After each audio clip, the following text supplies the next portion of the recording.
નવસારી લોકસભા બેઠક પર કોંગ્રેસ ઉમેદવાર નૈશદ દેસાઈએ મતદાન કર્યા બાદ પ્રતિક્રિયા આપતા કહ્યું કે ગરમીને કારણે લોકો સવારે મતદાનમાં ઉત્સાહ બતાવી રહ્યા છે।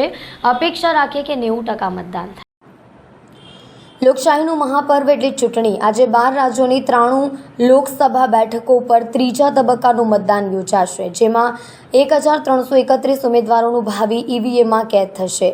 ગુજરાતની વાત કરીએ તો રાજ્યની 25 લોકસભા માટે મતદાન યોજાશે, તો સાથે જ 5 વિધાનસભા બેઠકો પર પેટા ચૂંટણી યોજાઈ છે। નવસારી લોકસભા બેઠક પર કોંગ્રેસ ઉમેદવાર નૈશદ દેસાઈએ મતદાન કર્યા બાદ પ્રતિક્રિયા આપતા કહ્યું હતું કે ગરમીને કારણે લોકો સવારે મતદાનમાં ઉત્સાહ બતાવી રહ્યા છે। અપેક્ષા રાખીએ કે 90% મતદાન થાય। સવારે 7 વાગ્યાથી ગુજરાતના મતદારો મોટી સંખ્યામાં ભાગ લઈ રહ્યા છે। ગરમીને કારણે લોકો સવારે મતદાનમાં ઉત્સાહ બતાવી રહ્યા છે।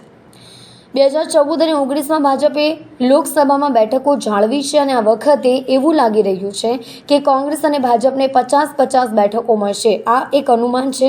ગુજરાતમાં આ વખતે ટફ સાઈડ છે।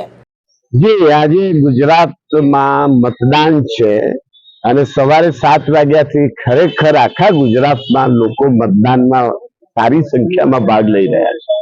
એ બહુ આવકારદાયક છે, કારણ કે બપોરની ગરમીને કારણે કદાચ લોકો સવારે આટલા ઉત્સાહ બતાવી રહ્યા છે। આપણે સૌ આશા રાખીએ કે 90% મતદાન થાય, તો આવતીકાલે સવારે જ આપણને સાચા આંકડા મળશે મતદાનના। પણ 90% મતદાન થાય એવી આપણે સૌ આશા રાખીએ છીએ અને જરૂર થશે 90% મતદાન।